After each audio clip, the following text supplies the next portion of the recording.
In Amos chapter 8, verse 11 we read, Behold, the days come, saith the Lord God, that I will send a famine in the land, not a famine of bread, nor a thirst for water, but of hearing the words of the Lord. As prophesied, most Christians refuse to open Bibles today to verify what their pastors say.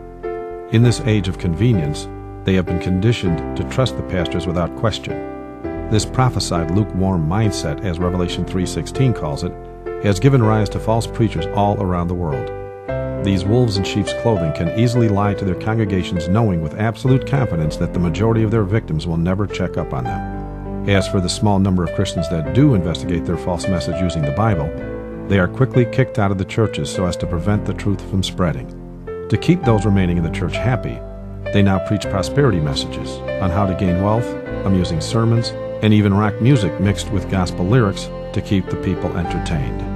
As prophesied, they can use these false doctrines that all the world agrees with to make their flock feel they are safe and doing the right thing with the thought that since everyone else believes this way, it must be right. Case in point, one of the oldest and most successfully evangelized false doctrines has to be the so-called Sunday Sabbath. In this video, we will look at all the verses they claim are saying the Sabbath has been changed from the seventh day to the first day of the week. Claim number 1. Acts chapter 20, verse 7. And upon the first day of the week, when the disciples came together to break bread, Paul preached unto them, ready to depart on the morrow, and continued his speech until midnight. This meeting was held at night. If you read on, you will find in the next verse it mentions the many lights in the upper chamber. Later in verse 11, it also states that after they ate, Paul talked a long while, even till the break of day. The question then is, are they saying this is a church service because they broke bread? And since it was on the first day, it must mean the Sabbath was changed. Problem with that thought is, in Acts chapter 2, verse 46, it says that they normally continued daily, breaking bread from house to house. Since they define this as a church service, this must be the format the church must emulate today. If Acts chapter 20, verse 7 is definitive proof we need to validate Sabbath being changed from the seventh day of the week to the first day of the week, then all Sunday-keeping churches must hold church at night, hold church every night, and hold church till the break of day. Claim number 2. 1 Corinthians 16, verse 2. Upon the first day of the week, let every one of you lay by him in store as God hath prospered him, that there be no gatherings when I come. There is absolutely no reference whatsoever of a public meeting or a church service mentioned here for when Paul arrives. Some declare this to be a church service because Paul is gathering what they call tithes. But if you read past the verse they give out of context, you will find the word liberality is actually used to describe this offering in verse number 3 of the same chapter. That word defined is monetary gift in Strong's Bible Concordance number 5485. Also notice Paul is asking for that to be given from what God hath prospered in the passage given to sanction Sunday as Sabbath. I ask, is this normal tithing practices of a church to give from that which God hath prospered, which is now stored in savings? Is not Luke 18:12 rather plain, wherein it says, I give tithes of all that I possess? Biblical truth is, it's not a church service because first and foremost, it's never declared as such.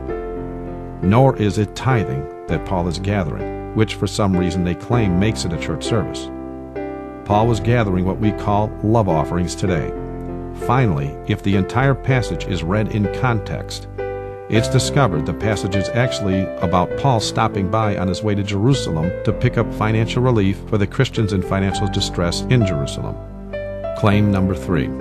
Revelation 1, verse 10. I was in the Spirit on the Lord's day, and heard behind me a great voice as of a trumpet.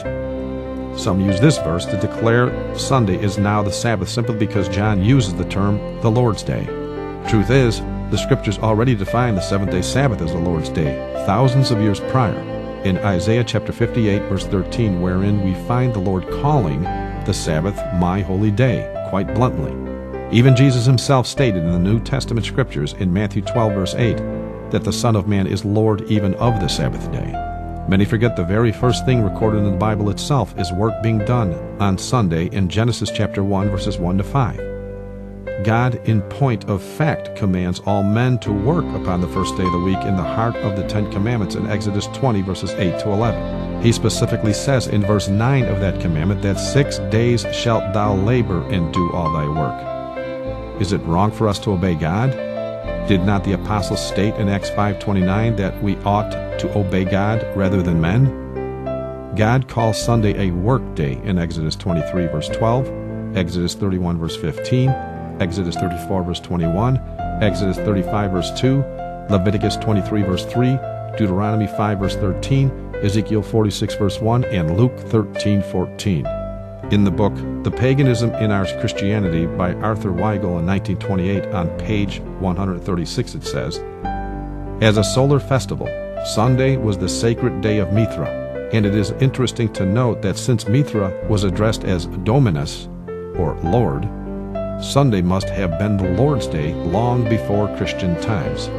The term the Lord's Day was first coined by John in the book of Revelation for the New Testament Christian church, yes, but the pagans of old used that term to describe their Lord's Day as well. When Constantine demanded all Christians keep Sunday holy in 321 AD, he also called it the Lord's Day at that time. The warped history being preached by pastors today, wherein they changed what John referred to as Sabbath to what the pagan referred to as Sunday, proves the Vatican was involved in the prophesied end-time agenda, for they have admitted time and time again the following for all the world to see. The Catholic Church took the pagan philosophy and made it the buckler of faith against the heathen. She took the pagan Roman pantheon, temple of all the gods, and made it sacred to all the martyrs, so it stands to this day. She took the pagan Sunday and made it the Christian Sunday. The sun has worshippers at this hour in Persia and other lands. Hence the Church would seem to say, keep that old pagan name Sunday. It shall remain consecrated, sanctified, and thus the pagan Sunday dedicated to Balder became the Christian Sunday, sacred to Jesus. As prophesied by Daniel 7 verse 25, this church has most assuredly tried to change times and laws of the Creator God. Claim number 4. Mark chapter 2, verses 23 to 28. And it came to pass that he went through the cornfields on the Sabbath day, and his disciples began as they went to pluck the ears of corn. And the Pharisees said unto him, Behold, why do they on the Sabbath day that which is not lawful? And he said unto them, Have ye never read what David did when he had need and was an hungered, he and they that were with him? How he went into the house of God in the days of Abiathar the high priest, and did eat the showbread, which is not lawful to eat but for the priests, and gave also to them which were with him. And he said unto them, The Sabbath was made for man, and not man for the Sabbath. Therefore the Son of Man is Lord also of the Sabbath. Some have recently started using this passage to say the Sabbath is no longer valid because Jesus broke it or disregarded it when he was walking among us. First of all, nowhere in this passage does it say Jesus abolished or broke the Sabbath. What it does say here is the Pharisees assumed Jesus and the apostles were breaking the commandment by picking corn to eat. Yet Jesus proves with scriptural facts regarding King David, whom the Jews respected, that he and his apostles were not breaking Sabbath at all. Jesus clearly corrected the false teachings of the Pharisees here. If it was okay for David to relieve his hunger and the hunger of those with him by eating bread that had been consecrated and set apart for holy use, then it was perfectly okay for the disciples of Christ to satisfy their hunger by plucking the corn on Sabbath day as well. Both David and the apostles were in God's employment. Basic reality dictates the temple priests and even pastors today perform greater labors on each Sabbath as they do God's work, do they not?